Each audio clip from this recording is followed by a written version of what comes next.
First Vice President of Constituent Assembly, H.C. Mukherjee. The only Congress member of the drafting committee, K.M. Munshi. Representative of Rajasthan's princely state, V.T. Krishnamachari. Chairman of Union Constitution Committee, Jawaharlal Nehru. Chairman of Rule of Procedure, Rajendra Prasad. Steering Committee, Rajendra Prasad. Drafting Committee, Dr. B.R. Ambedkar. Advisory Committee on Fundamental Rights, Minorities, Tribal and Excluded Areas, Sardar Patel.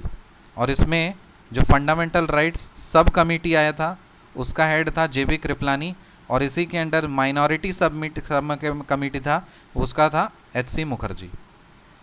Provincial constitution committee, Sardar Patel.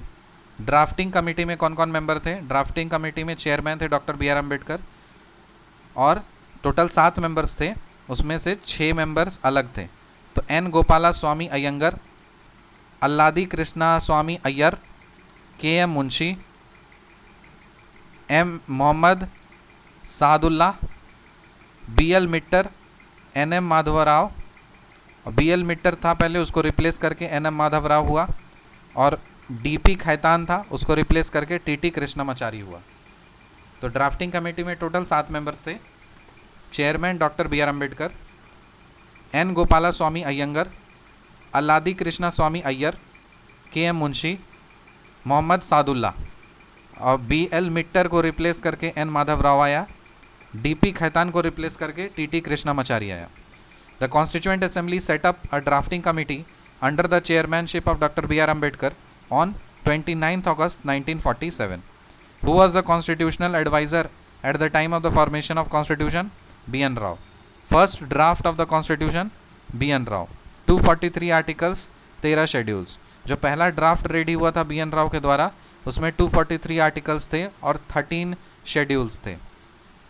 When did the Constituent Assembly adopts the national flag? 22 July 1947. 22nd July 1947. When did the Constituent Assembly adopt the national flag? 22nd July 1947. Who was the chairman of National Flag Committee? Rajendra Prasad. National flag का जो size होता है वो क्या होता है? 2:3. Constitution of India was completed on 26th November 1949. Constitution of India was adopted on 26 November 1949. Constitution of India came into force on 26 January 1950. Last meeting of Constituent Assembly कब हुआ था? 24 January 1950. 26 January was selected as the date for the inauguration of the Constitution because the Congress had observed it as the Independence Day in 1930.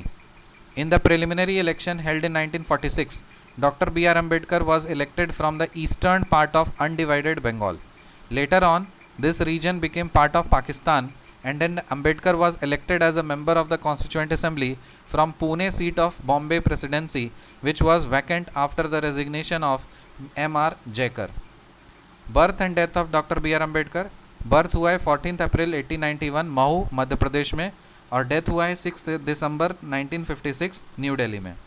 In which year Jana Gana मन was adopted as the national anthem of India? 1950. The state emblem was adopted by Government of India on 26 January 1948. The state emblem was adopted by the Government of India on 26 January 1948. Deferment of adult franchise for 15 years was advocated in the Constituent Assembly by Maulana Azad. Deferment of adult franchise for 15 years was advocated in Constituent Assembly by Maulana Azad. Who advised that the Indian National Congress should be disbanded as a political party after the independence India? Mahatma Gandhi. Who was the president of Indian National Congress at the time of partition of India? J.B. Kriplani. In their nationalist reaction, the founding fathers of Indian Constitution, the founding fathers of the Indian Constitution, Ivor Jennings. In their nationalist reaction, the founding fathers of the Indian Constitution, Ivor Jennings. Constituent Assembly was Congress, and Congress was India. Who said this? Austin. Who said India is a quasi-federal state? Quasi-federal किसने बोला था? K.C. Weare ने. Who in the beginning presented the idea of Indian Constituent Assembly in pre-independence days? M.N. Roy. Idea किसने दिया था ये constituent assembly का pre independence days में? M.N. रॉय ने. It is an argument by free which will to be terminated by free will. The above statement of Pandit Jawaharlal Nehru refers to Indian association with the Commonwealth of Nations. It is an agreement by free will to the termination by free will. To be terminated by free will. It is an agreement by free will to be terminated by free will. So ये किस चीज़ के लिए बोला था जवाहरलाल नेहरू ने? India's association with the Commonwealth of Nations. How many women members were there in Indian Constituent Assembly? 15.